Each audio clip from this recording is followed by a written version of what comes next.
So yeah, this video here is probably going to be my last little discussion regarding this entire Terence Crawford being on PED's accusation thing that's been basically gaining a lot of momentum in these YouTube boxing streets. But as you see here, these guys that you see on this thumbnail, these are just some of them. Okay, these are some of the people that have been pushing this bullshit. Some more than others, obviously. You know, the biggest culprit would be Fannon and manager Marty, and then you know other ones follow suit.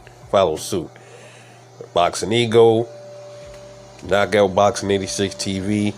He isn't as bad as the other ones, but he kind of hinted on it too. You know, questioning, you know, using Victor Conte as a excuse to question Terence Crawford's,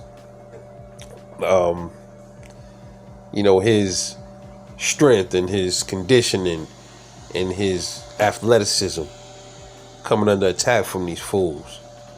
All right, so and same with Barbershop Conversations, man. That dude, he's one of the biggest ones. He's the worst. All right, all these dudes saying that they question this stuff. Some of them even saying that, you know, they talking as if he definitely been popping. Like, you know, Fannon on his earlier video, he said, Crawford, you need to stop this shit now. You're looking like Incredible Hulk. You need to stop the juice. Like, as it right there, that should be a big issue, a big red flag to shut up. You know, for them to send a cease and desist. Now, yeah, there's one other thing to say. You know, you believe somebody is juicing or something like that. When you get up here and start getting into these little rants and start talking about Crawford, you're juicing too much. Stop it now. Wait, what do you? It's like he sat next to Crawford while he was doing the juice or something like that. And then some of these other channels, they're not as bad as Fannon is, but they're even entertaining the facts. Showbiz, all these dudes, they're entertaining the facts. So they'll try to hide behind it and they'll shield it a little bit better.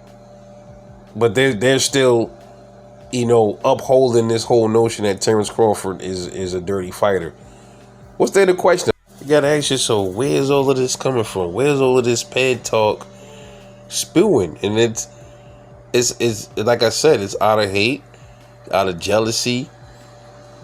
But you know, they'll keep the finger pointed at Bud, but some of their favorite fighters are do the same exact thing, and then they'll let that shit slide and sweep it under the rug. You know, I honestly think if you make any videos talking, even saying, you know, you have the right to question stuff, but to even say that, it takes away from the sport, in my opinion, man. Unless you know for a fact that this person is definitely juiced up. Most of these channels are just going off of Victor Conte bullshit. That's all they're doing. They're going off the Victor Conte. You know what's crazy about it when you think about it? You know, Victor Conte, right? Okay. Let's say one of these dudes on these channels was never go to prison and you know, do his time and then come out. These same motherfuckers, they wouldn't want to keep being labeled. Let's say he went to jail for selling drugs, or you went to jail for burglary or whatever it is. When you do your time, you get out and you done. That's it. You don't want that shit haunting you and following you every fucking where. How would they feel if it was the same thing with them? Like, hey, look, every time I go to, you know, get a job or something, they keep bringing up my fucking past, and they keep bringing up the fact that I was a burglar, or, you know, I sold drugs like 5 years ago or something like that. You don't want that to keep holding over your head. That's what they would say, right? It's the same thing with Victor Conte. I don't understand. Whatever he did, it was wrong, but you're going to keep crucifying somebody for something like they can't make amends or something like that. And then everybody associated with him, all of a sudden that they juiced up too.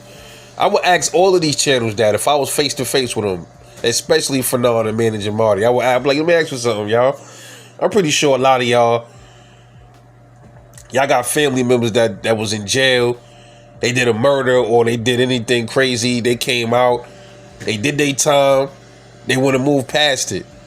If y'all hanging with them one night and the cops pull you over and they associate you with him just because that's your family and you got history with him, now all of a sudden you get bagged up and you get looked at in the same light as your family member. Is that right? You know what I mean? So that's exactly basically what these dudes are doing to Bud and a lot of these other fighters that's associated with Snack. They're putting all of them in the same basket just because of something Victor Conte did in the past.